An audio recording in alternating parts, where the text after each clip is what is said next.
Hey, everybody. We're so glad to be back this week. It's so weird when we take a week off, isn't I it? know. Usually the Tuesdays feel like Monday to me because this helps centers me. I get to see you, get to check in with you. And so my week last week was a little chaotic and off, I'm not gonna lie. Yeah. So Yeah, we had to have a little break. We did the big election, episode, and that took a lot of energy. And we needed a little break during the actual election, and to reprocess all those things. And we'll continue to process those things. And so we say a little prayer for all that, that we're going through right now. Pray for this country. Say a big prayer. But it's really good to be back, to see Destiny, and to be on Just Talk Live, which is a faith and justice talk show. And we're so glad to be here. And before we introduce our guest, we are going to start off by plugging a couple of things that are going to be happening in the future. And our guest is going to be a part of some of those things. But I would like to plug Advent will be around the corner in a heartbeat.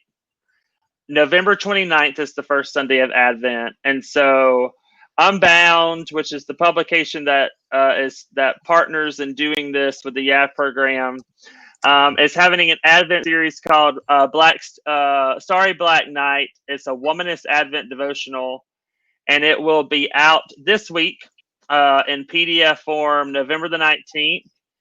But it will also be available digitally throughout Advent, throughout Christmas, and it'll end on Epiphany. And guess who has written a devotional for this Advent I wonder devotion? who, Lee. My co-host Destiny Hodges is featured in Starry Black Night. So stay tuned for that. That's coming out November the 19th. And we also Giving Tuesday. Yes. And for those of you who don't know what Giving Tuesday is something that the whole nation has adopted past couple years, actually a while ago, where nonprofits ask for you to open up your hearts, and instead of buying that extra stocking stuffer, that you will give to your favorite nonprofit organization, and we are hoping that it will be the PCUSA this year. We would greatly appreciate your gifts. We are starting to do something a little new and exciting based off of Lee's idea to bring back the telethon. We are going to do a video thon. I don't know what to call it because it's not, a telethon. We're just going to call it a telethon. And Just Talk Live hosts, yours truly, us, will be co-hosting along with some awesome colleagues at the center. So it will be a day of jam-packed fun. You'll get to hear from different ministry areas that are going on and trying to pivot in this dual pandemic of COVID-19 and race. You'll also get to see our beautiful smiling faces and also learn about some of what the past co-moderators and current co-moderators have been doing and testing their Presby knowledge in a game of Presbyterian Hollywood Squares, which I'm very excited about because our guest today is going to be the center square. Yes, and we'll call that Presby Squares just for copyright reasons. Presby Squares. Yeah, Presby Squares. But yes, our guest, and we will welcome him on, is the Reverend Dr. Claudio Carvalhaes, and he will be our center square for that game. So welcome. We're so glad you're here. Thank you. I'm so glad to be with you both. Thank you. Yeah, and we'll just invite you to introduce yourself and kind of tell us what you're doing right now. So my name is Cláudio Carvalhaes. I am originally from Brazil, from São Paulo, and I came to the United States to work with the PCUSA as a pastor of an immigrant community in Massachusetts. So I was a pastor. I was a pastor in Brazil. Then I was a pastor here for 5 years with the Presbyterian of Southern New England. And then I did my PhD at Union. And then I went to teach in Louisville Seminary, and then to Philadelphia, to Lutheran Seminary, and then to McCormick in Chicago. And now I am at Union, teaching at Union. I teach rituals, liturgy, worship, and with that liberation theology and ecology and all that. So yeah, and I am grounded in the places where the people are, so I can have what to say. I have something to say. I guess the question we should have asked was, where didn't you teach? Because I feel like I was like trying to keep up. I'm like, like I know Union, but I didn't know about the others. That's very interesting. Okay, thank you for sharing. Yeah. A little bit of that background information. Thank you. And so I'm gonna let Lee introduce. I'll help you introduce the book because I do not have it in front of me. So yeah, and it's such a great thing. So Dr. Carvalhaes is the writer and I think like curator of amazing resource that I think for pastors and worship leaders, Liturgies from Below, praying with people at the ends of the world. It's an amazing resource, and I'll invite Claudio to really tell us about it because I think it's really wonderful. Thank you. So yeah, see, this book has two. This is the cover of US, and this is the cover for the abroad. Too. So we have two versions, and so I think this is the thing that I think is my best gift that I will ever have to give to the church, which is a gathering of more than 100 people that gather in the four continents, in Philippines, in Asia, in South Africa, in Johannesburg, in South Africa, in Kingston, Jamaica, and in Chicli in Italy, and in each place we had about 30 people, 20 to 30 people participating, and it was from each place were like 13 countries represented in Philippines, more than 15 countries from all the continent of Africa, and the same thing in Latin America, more than 15 countries in Kingston, and also about 8 to 9 countries in Europe. And in each place, we made connections with local communities through the Council of World Mission that Sudipta Singh, who used to work there, did. And so we gather with local communities, and each community will have like 4 communities that we would visit. And the whole project was inviting teachers from seminaries, from universities, but also pastors and students and lay people, all to get together, and we spent 6 days together. One day was introduction, when we would talk about what we are doing here, and I will say more about this more specifically, but. And then the next 3 days we would live with local communities. So the leaders of those communities would come and invite us, and then the participants would choose some of the communities, and usually communities would be people who are at the margins of society. So you would see different places, different people dealing with drugs issues or ecological issues, of indigenous people, of women losing their sons to the state, people living and in dumpsters, and so all kinds of communities you can. And like in Europe, we did was to listen to refugees coming from Syria and from Africa and from many places. So the idea was to be with them, live with them, listen to their stories, and then we would come back, and some of them would come back with us. And then for 2 days, we would we would write prayers together. We did theater together. We would create art and songs, and then those are the resources of that living together with the breath of the local ground. So, in a sense, this has the immediacy of the pain, of the hurt, which is a new language. So this is all about, if for Christians, prayer is the vocabulary of our faith. This helps us to expand the vocabulary of our faith. Instead of being universal prayers that are going to be said locally, this is the contrary, is local prayers to be said universally. So that is the twist. That is the shift from the books of prayers that we have from our churches, which is just to add to what we have and create a different perspective. And then it has also sources of how to do it locally in each church. But that's in a nutshell. I can expand way more on that, but that's in a nutshell what this book is about.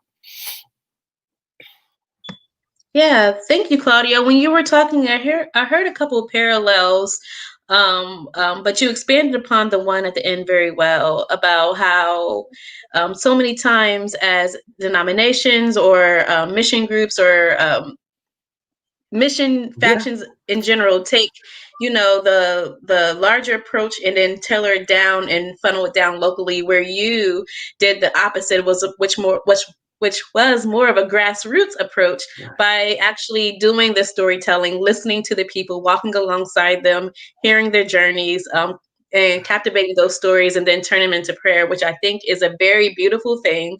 And it kind of goes into what we try to do, especially in World Mission, but the broader Presbyterian Church is to be the hands and feet of the church and to really walk alongside our partners and grasp that. So I'm very intrigued to read more about your book. But what struck me interesting when you were explaining the two covers, why the need for the dual covers? Can you tell us a little bit about each cover and why you choose to use this one to capture one audience attention compared to the other? I think it was the decision of. Can you hear me? Is that my internet is good? Is that okay? Good. You're good now. Okay.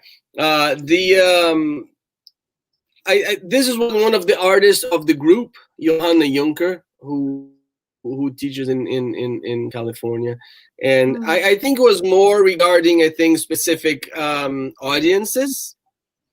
This is more international and this is more US, and they both capture what the project is about, and because there are liturgies from below, from people, and here is more like to locate people from the ends of the world. So it's one has more of the empire and the other is more acts of worship. So I think there are two different readings on the same book in some ways.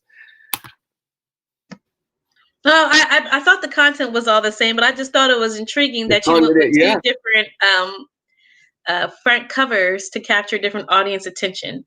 Interpretations, which is, I think, is a testimony to the book, because you have different interpretations how you take it, and so I think it's good.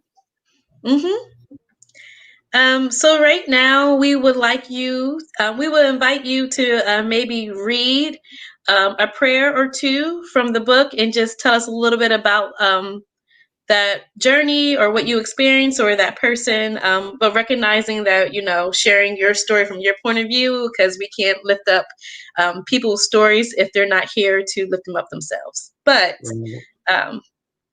recognizing the story, but we will invite you to read a prayer or two. Good. The beautiful thing about this is this: it was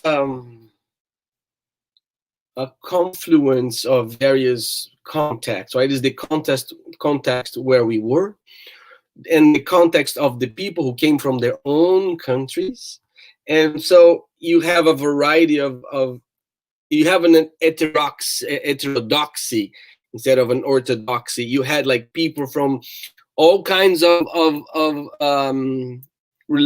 Christian backgrounds. You had the whole gamut, from the most radical liberal one to the most radical conservative one, and everybody was there to do this. And the powerful thing is that what got us together was not the theological the ways in which we could connect with each other, but it was the suffering. I remember there was one prayer that was done from one brother who was gay, and he had this very strong prayer. I don't have it here because I couldn't find it that I wanted, but it was almost like cursing, because we saw what we saw is so difficult, so much pain that it was hard to put this into words. So he comes and he says these prayers with a lot of anger and cursing. And they said, when that happened, I said, "Oh, okay, this is over. This is the end of this gathering. It was a good wish, but we are done."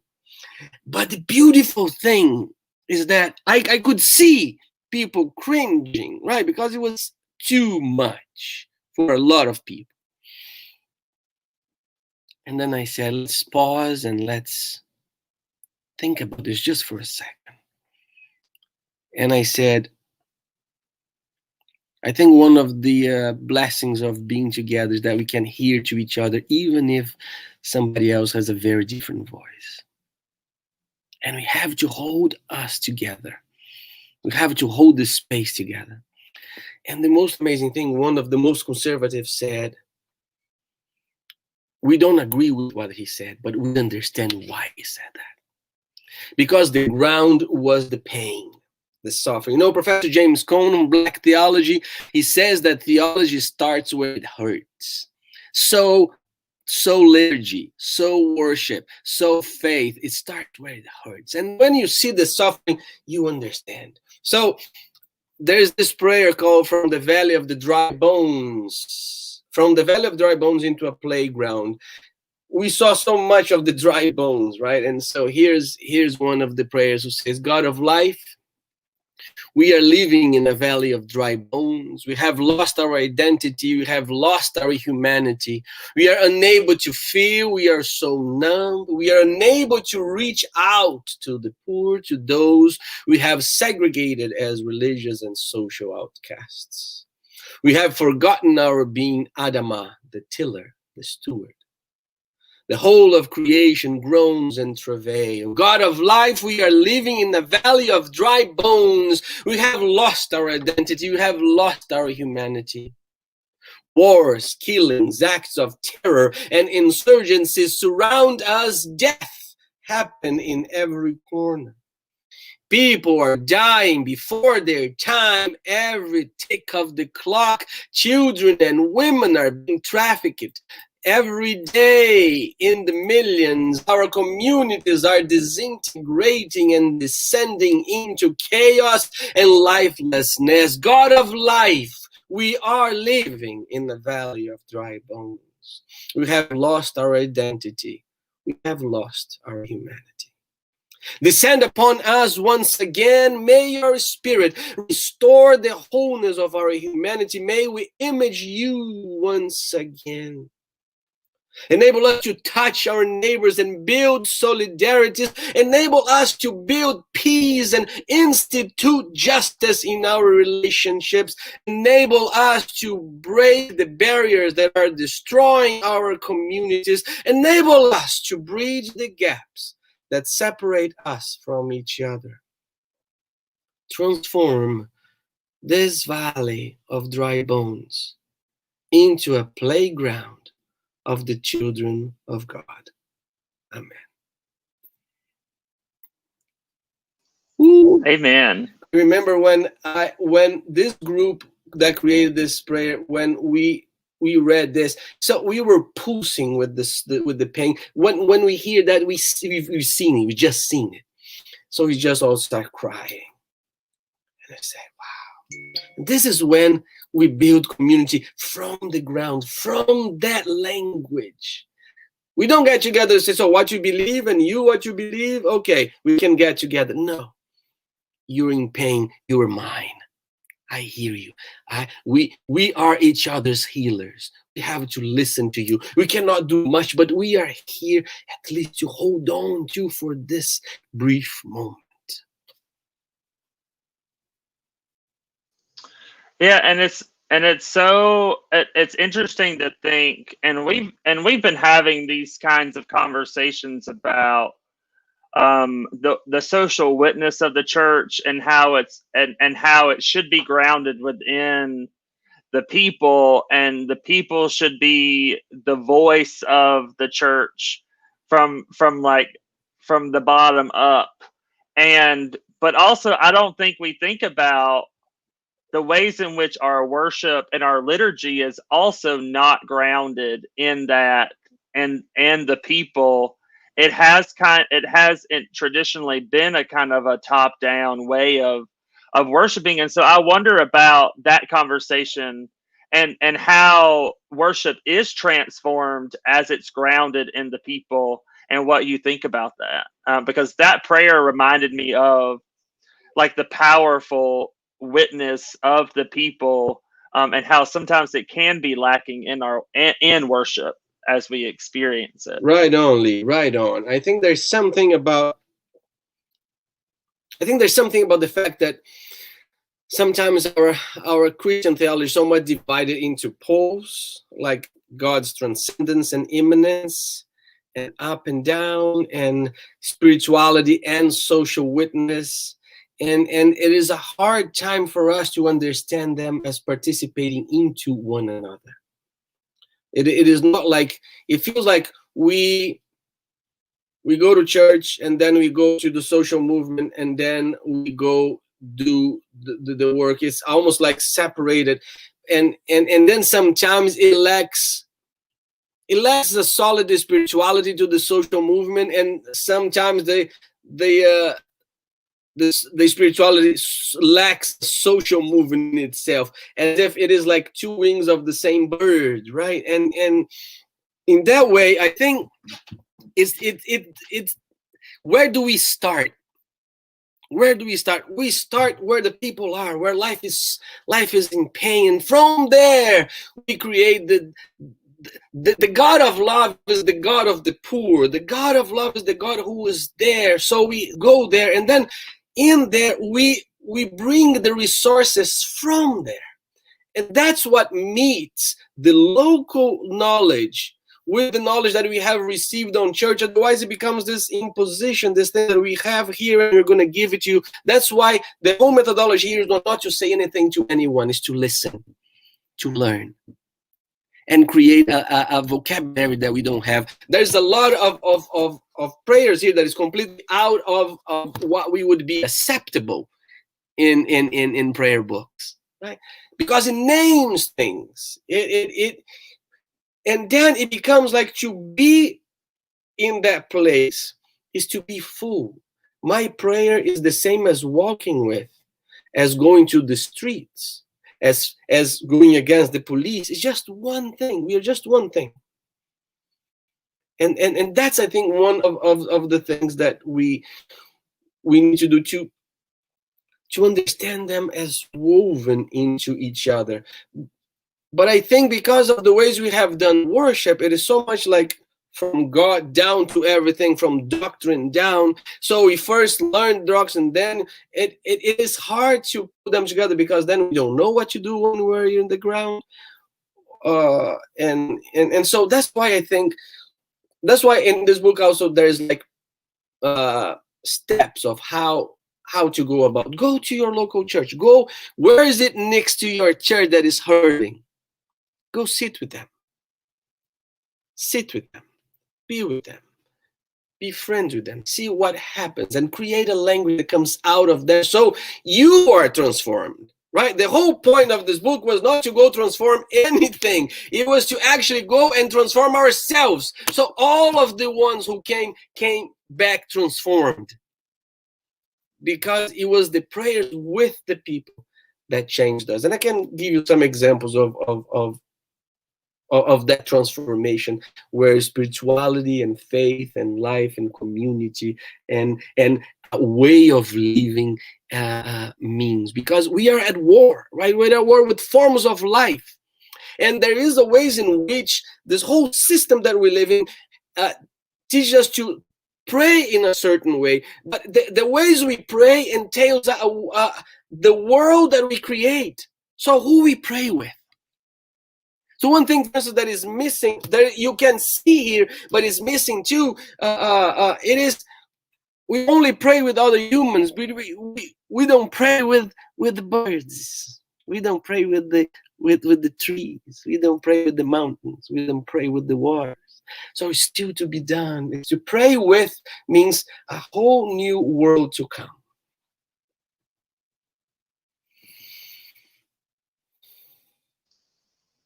Yeah, just sit with that.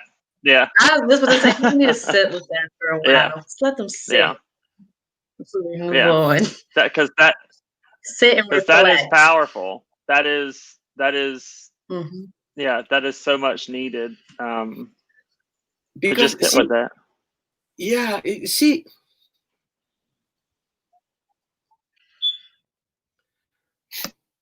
everything is intertwined, interrelated, interconnected, right? So when we see the powers that be, when we see capitalism, when we see patriarchy, when we see structures of life, racism, and we see this form of politics that we have right now, when we see Trumpism, and when we see these forms of life, it's all about control, right? You have patriarchy breaking down the women. You have white supremacy breaking down who is not white. You have the capitalism breaking down other forms of structuring life away from production and development. So we see there's always intertwined. So you see, when we have destruction of the earth, is destruction of the people. When we are denying climate change, we are also denying to hear the cry of the earth. And not to hear the cry of the earth is not to hear the cry of the poor. When politicians want to control the earth and extractivism and use everything up, it's the same thing of controlling the bodies of the women. And so everything is like what capitalism does to us. You, Lee, are on your own to dream and to desire your own life. Destiny, you are on your own to dream and you have to desire something for your own life. If you succeed, it's on you. If you fail, it's on you. So but why? Because we have turned into a form of prayer also that is more about me. And prayer, it's to shift and change our desires. So my prayer is the desire that destiny will be fulfilled. That's my prayer. My prayer is that Lee will have his life in fullness. And your prayer will be for me. So it's always for somebody else. A prayer is always, and so if we entangle into that, then we break the systems. We break the ways that capitalism wants us to desire. If we learn how to pray desiring the fullness of life, we don't want small things just for myself. I want a house just for myself. I want a house for everyone. I don't want school just for my kids. I want school for everyone. And we're seeing it. I mean, we're seeing it right now in this pandemic, and specifically in this country. And I was talking to someone today because I was listening to a podcast that was comparing kind of Europe's response to the pandemic versus the US's response to the pandemic, and the communal way in which Europe has kind of responded, that people were responding out of, I am doing this for my neighbor. I am doing this for the betterment of the community. Whereas here, it is a completely different thing. And that is tied to religion because we've turned it into an individualistic faith here in many ways. And so that is speaking, to what we're experiencing right now and the response to this pandemic too. Right on. You name something so key. The sense that we have about is my body. I do what I want. No, I'm sorry, it's not your body. Your body is. It can only be understood if in relation to mine, if in the safety of mine. So my body is not only mine. It's not this thing. I don't own my body. It's not my property. That's one of the things that capitalism has done to us, has taken our identities, our bodies, our feelings. Everything is private. No. My body is always in relation with, is in connectivity with. So that's why I'm bound to the freedom of somebody else. If somebody else is not free, I'm not free.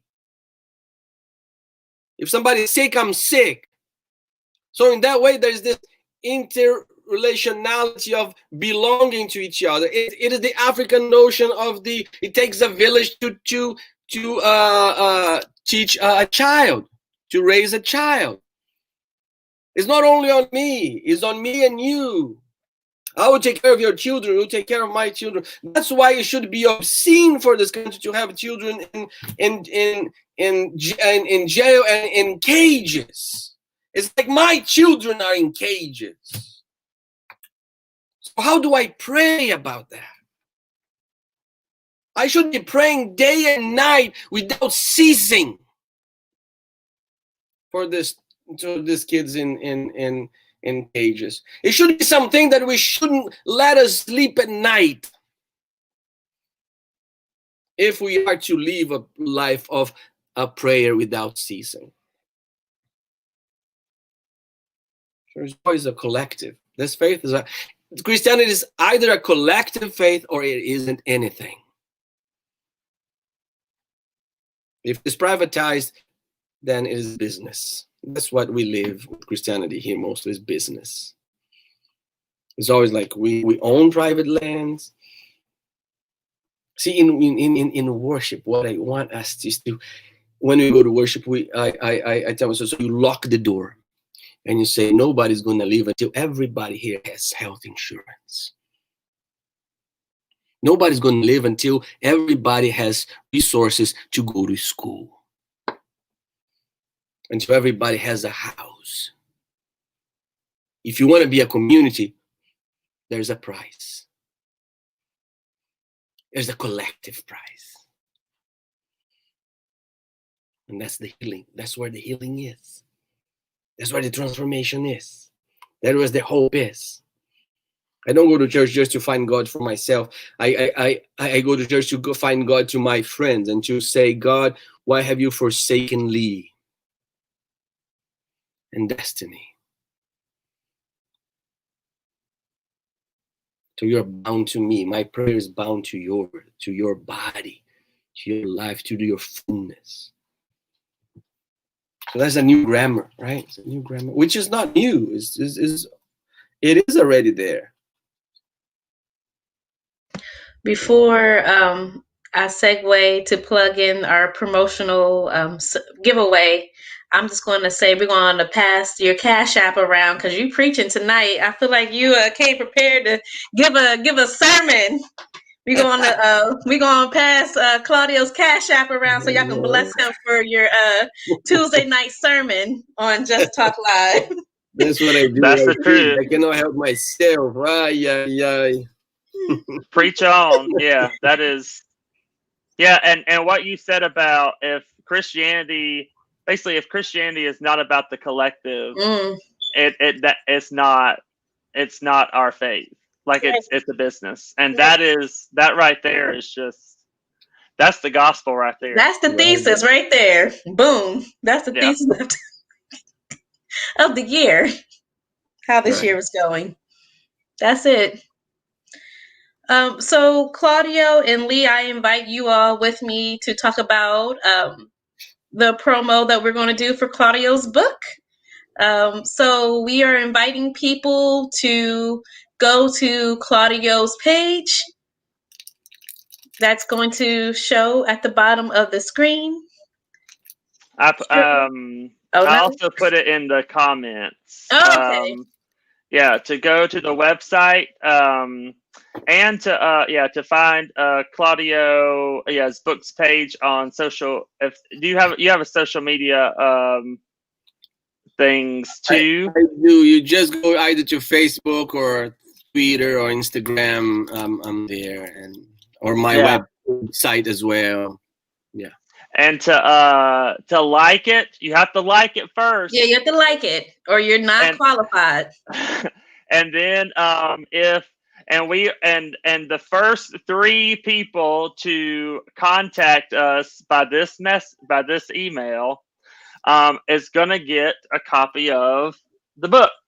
And it is a resource. It's a resource to really that is really powerful. And we're gonna, after we get done with this little promo, we're gonna invite Claudio to read another prayer for us and to discuss it. But we did want to reach out because I think it's a great thing. As a minister myself, I think it's a great resource to have to introduce your peoples to a different way of prayer, and inspire you within your own context, within your own space, to maybe create prayers for yourself out of the people in your own backyard, because there's suffering everywhere, and especially now, both visible and invisible suffering. And so go like his pages, and then email us at info@justiceunbound.org. The first 3,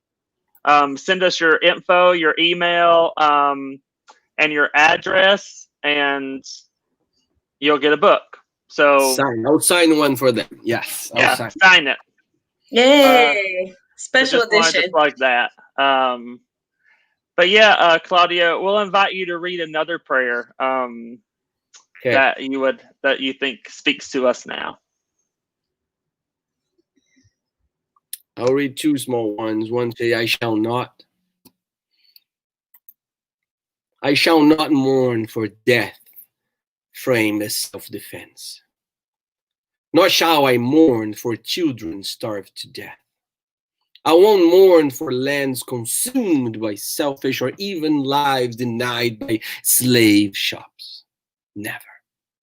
I'll not give the rich the satisfaction of my vulnerability. Instead, I mourn for the loss of their humanity, and I mourn for the Nazarene who worked so hard to redeem us all. So if ever my tears drop, shall they send atomic ripples beneath ivory towers? And then this other one.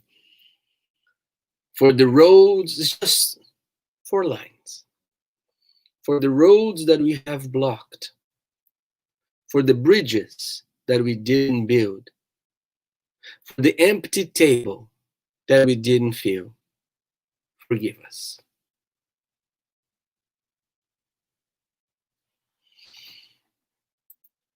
I think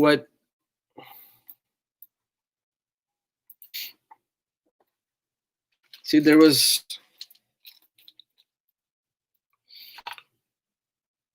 we surround ourselves so much with things not to see and not to feel, because it's so much, right? It's overwhelming. Then when we go and we see there's something that empowers you, the avoidance is what makes us so weak. Is what I tell my students about the climate catastrophe here. Running away from the knowledge that our world it's being destroyed, and we are running out of resources, not only resources, of ways of living. It is going to make us even weaker, but it's to go through it that we learn that to become vulnerable is to become strong. There's a difference between weakness and vulnerability. And then when we are with the people who are there suffering and making life happen every day, and then you feel so blessed. But it's hard. I was with a group of women, 7 women, who lost their sons from 15 to 22 because of the war on drugs in the Philippines. And all of the kids were mistaken identities and the government couldn't care less. So to be with them in this worship where they told the stories of their loss, to hear their cry, they're weeping like, the wailing of 7 precious women who lost their 7 precious babies. Oh, it was beyond anything. It was so hard. But to be with them is I cannot redeem them, I cannot do anything, but I can just offer the ministry of presence and cry with and be with. All we do. And then I go home and their cries stay with me every day. And when I think that I am going through difficult days, I remember, those 7 precious women, they don't have their babies. So you see, praying with them gives a ways of balancing our lives, right? It's a way of learning more about life and of seeing that we pay attention to so much shit that we have to, there's so much more to pay attention to and to give ourselves to. Then when we pray with them, then there's something that happens in us. Then there is a different way of understanding God and God's love, instead of just the nitty-gritty of business that we do. So those prayers changed my life.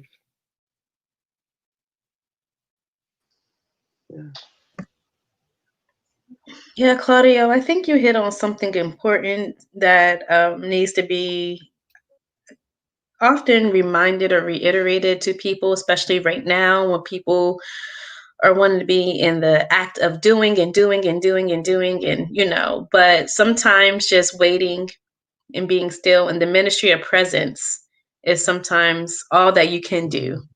And just being with people and being in community with them is more important than you saying that word or you trying to do that kind gesture, but just sitting with people and to really just listen and be a part of whatever they are experiencing, and to be bigger than yourself is way more important and shows more abundance than just acting or doing or trying to pacify the situation. Right, because that's sometimes is more about our anxiety than our ability to stay with, to linger a little longer. Get so anxious, right? So I think this is a process, because I think our spirituality has to do with it, because we have giving our spirituality to the pace of the times. And what is the pace of the times? Vit, everything, boom, boom, boom, boom, boom. I cannot suffer anything. I have pain, I have to take a pill. I am in a relationship. If you're annoying me just as much, you're not good for me. I cannot stay with anything. You cannot stay with the trouble because we don't have patience. Because why? Because we don't stay in prayer. Stay in prayer is like my mother. My mother stayed in prayer for times, and then you learn about lingering. I remember every morning I had to leave the house. I had to pray with her before we left the house, and she would read the Bible to me and pray with me. And anytime I would come and says, "Mom, I need to go to work. I'm late," and that's when she would start praying so slowly. God. He said, "Mom." And the more I complain, the more she go, and we are so grateful for today. Linger with your prayer, linger with yourself, healing yourself, meditate, listen to your heart, listen to the still small voice, listen to what comes to you from the earth, listen to the voices around you and stay with it, so then you can stay with people in their own pain. We cannot stay with people in their pain because we cannot stay with our own pain. So there's a reason why the pace of our spirituality is the pace of our times, is the pace of the world we are living in. So there's something wrong. And it also speaks to that, it also speaks to that white supremacy culture of kind of emotional numbness. You know, not sitting in. I did a CPE unit, and the one thing that we talked about so much was sitting in our discomfort, sitting in the spaces of this vulnerability of these emotions. And I think it does speak to a broader kind of a in many ways a white supremacist culture that teaches me as like a white person to say, you don't have time for that, and you don't need to sit in these emotions, because that would then create vulnerability, that would then create empathy, that would then create all of these things. And so it's so intentional that we are taught to not feel, and to be uncomfortable in these spaces. And I wonder what worship would look like, what worship could be if that was our worship in many ways. Yeah. Then we wouldn't need to be bound to, I mean, see, here's the thing, we are so, everything about spirituality has to be so quick. I mean, go to any church that is 1 hour tops, and if you go 5 minutes later, and it happened to me, then somebody says, Pastor, you went on 5 minutes more of my time. But then, I keep telling this story everywhere, but then the same precious person that can complain about 5 minutes goes eat with his family, and then they go to their favorite restaurant, and then they get there and say, party for 5, and then they say, oh, it's about 45 minutes, and they say, oh, that's fine. So it is something about our inability to stay with one another, to stay with God, to stay with ourselves, to pray, to sing, to linger, that creates everything has to be like result. That's capitalism. When we pray, we don't look for results. We just want to stay with God. And that is staying is what is going to make the world change, and not our ability to respond to this or to that. No, it's a different spirituality. It's a different train. It's a different way of perception. See, the cosmology of our perceptions is that we perceive things only through the eyes and only through the fastness of time. We have to expand the cosmology of perception to the breathing, which we cannot do it together anymore, but to the senses, to the listening, to the movement of the body. And then we can start to have different forms of understanding the world. I mean, now that we are in the spirit of COVID, why don't we have our kids, our people to go outside? Why we have to just repeat the same kind of worship that we have repeated on the screen? Just go outside. Let's do it around the tree. Let's find a bird and stay there to listen. If you have worms, let's just worship God with them. You have a plant, bring it together. Listen. Different perceptions. Different. If you want to have an assembly, the church means assembly, right? But the assembly of humans only. We have to have an assembly of all of God's creatures in the same level, not like we as the crown of the creation. No, we're not crown of creation, not at all. We're all God's creation. So how do we sit with other creatures, other forms of life. See, that's then my perception of God, then my prayer life changes, shifts. And then I'm able to listen, hopefully.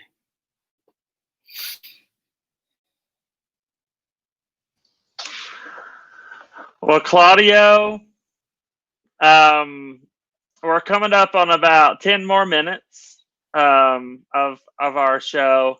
And we always allow the last few minutes for any last minute comments. Any words of, I mean, you've been giving us a lot of words of wisdom. You've just been giving us the word, basically. Dropping jewels all over the place. But yeah, any last comments that you would like to give us in this moment? Yeah, I think I will read.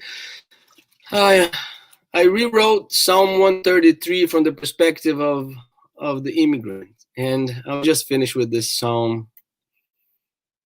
Being with the immigrants, it's so hard. So hard. But it's the blessed place to be. And especially being with the undocumented, that's the best place to be. So seeing children in cages and seeing the suffering of the people, I rewrote Psalm 139 verses 1 to 12, and it goes like this. Oh God, you have searched us and knows us well. You know when we cross the desert and when we swim through the Rio Grande. You discern our fears from far away. You search out the path of our people, the immigrants in the desert, and find all of the shoes, toothbrushes, underwear, and crucifixes, and the blood of our people. In prisons, you find our children alone, completely lost, and parents with a hole so great in their hearts that they are swallowed by grief.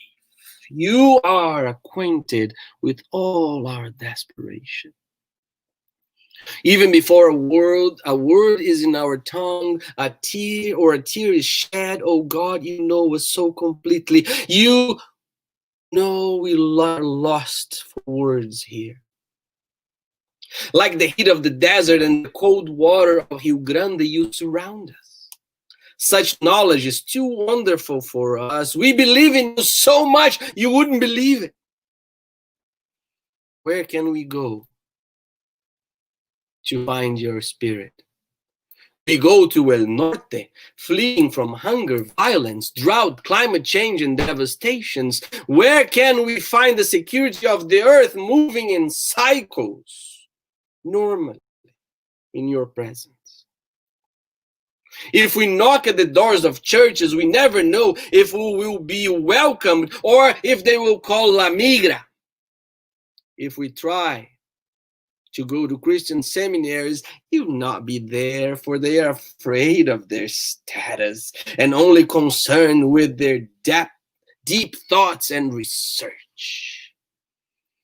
If we take the wings of the morning and go fight on the streets for our people, they will come.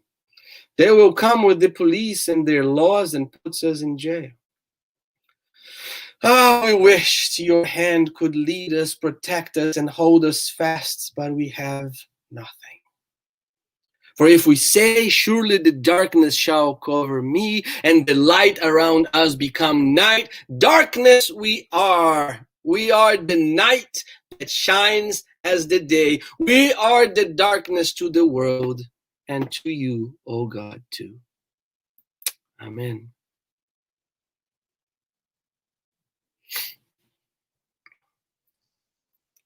Amen. Just lingering in the unresolved issues. We are so fast to offer God's redemption, but I think the lingering in those places, knowing that God is there too. It is also a way of staying without having to rush to the light. rush to solve. Rush to linger and stay. Yeah. Like a vigil in those private jails. A vigil at the wall. Is that going to do anything? That doesn't matter. I'm going to stay here because I believe it will. Yeah. Well, thank you for being with us, Claudio. This was, I know I needed this. Mm-hmm. Especially in the midst of everything that's going on. It was definitely a timely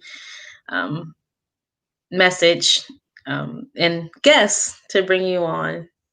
Yeah. Thank you. Thank you so much. And again, the book, Liturgies Buy from the Below, book. a great resource for ministers, pastors, leaders in the church. Can't recommend it more. So thank you for being here, Claudio. And again, we will see you in a December few 1st. weeks, December 1st, Uh-huh. for our Giving Tuesday event for the Presbyterian Church USA, which you will be a part of in a kind of a different way. Yeah. But we are so excited to see you again. Let me just say that I admire what you're doing, and I thank God for what you're doing, and I pray for you and for the witness that you have, that you're offering us all. So my blessings to you, and my gratitude and my love to you all. Thank you. Thank you. Thank you so much. That means a lot. Thank you so much. And until next time, we're gonna let you go. Yes. All right. Can't wait to see you to be our center square. Thank you. See you soon. Bye-bye. Thank you. Well, another one in the books. That was good. I'm glad we continued through November. Yeah. I'm glad we're here. Did we tell people? What? Did we tell anyone? Oh, about the break? Yes. So whoever is watching, since Destiny and I have been doing this since April. April 7th to be exact. Yeah, repeat since April. With only 2 episodes that we've skipped, just for various reasons. But we are going to be taking a break at the beginning of December and going to the new year. So next week we'll conclude our first season of Just Talk Live, which will be wonderful. And just look out for the promo for next week. We're going to be having some special guests, that another author, and we're also going to be talking about Thanksgiving and how we should be rethinking that holiday. Thanksgiving. So we will be doing that next week, and we also, of course, wanted to plug our programs, and so Destiny. Thank you, Lee. So, if you are a young adult between the ages of 19 to 30 and you are wondering, I'm seeing a lot of injustice going on in the world, but I'm also a person who wants to explore that through a Christian context, then you need to do the YA program for our in-person year for the 21-22 season. We have national and international sites that you can apply to. If you are interested, you can apply at youngadultvolunteers.org, or you can reach out to me, Destiny with an I at the end, .hodges@pcusa.org. So apply. Our deadline is June 1st. Yes, I was a young adult volunteer, and it changed my life. So I highly recommend it. And we also wanted to plug Unbound, which is a publishing platform that speaks to the intersection of faith and justice. If you're a writer, send submissions or questions to info@justiceunbound.org if you're interested in that. And you can find submission guidelines on the website under the About tab. So check us out. If you're a writer, let us know. To reiterate, the PC USA Giving Tuesday will be December 1st. Destiny and I will be helping host that throughout the day. It's the entirety of the day. What's the hours, Lee? Like 12 What's the hours, production crew? Like 12 hours. So that'll be fun. And you'll get to learn about the church and all our programs. And it's a good time to just have a little fun in the midst of all this time. And to also repeat about the Womanist Advent devotional that will come out this Thursday, November 19th. And you can find all those details on Unbound social media and on our website, justiceunbound.org. Before we cut us off, Lee, I just want to applaud you for yet again doing another edgy, and I'm saying edgy loosely because I don't think the two Advent series you did were edgy. However, to many of our church, to do a queer Advent and now to do a womanist Advent is not popular, and it's not something that a lot of people want to hear, but they need to know about. So thank you again for being courageous. Thank you for lifting up the marginalized voices. And I'm not just saying that because I'm one of the writers, but I really do commend you for being bold and courageous. So thank you. Yeah, and we have amazing writers on this series. Go to our Instagram, and there's a list of all the writers and things. Destiny is one of many great womanist theologians. It's great, but to be a part of it. And there's all kinds of stuff that are going to be happening during Advent. Anything to help us through this difficult time. But we will end with wear a mask. Wash your hands. Wash your hands. And yes, these next few months are going to be hard. Holidays are going to be tough. Yeah. But as Claudio discussed, we are in this together, and we make decisions based on one another and to keep each other safe. So if that means this year it might be smaller family gatherings or staying in your home and doing it over Zoom, we'll be in prayer for you. And we know that is difficult during these times, but stay safe and look out for one another. Love your neighbor by wearing your mask. And this pandemic is real. Yeah. I just wanted to say that. It's not a joke.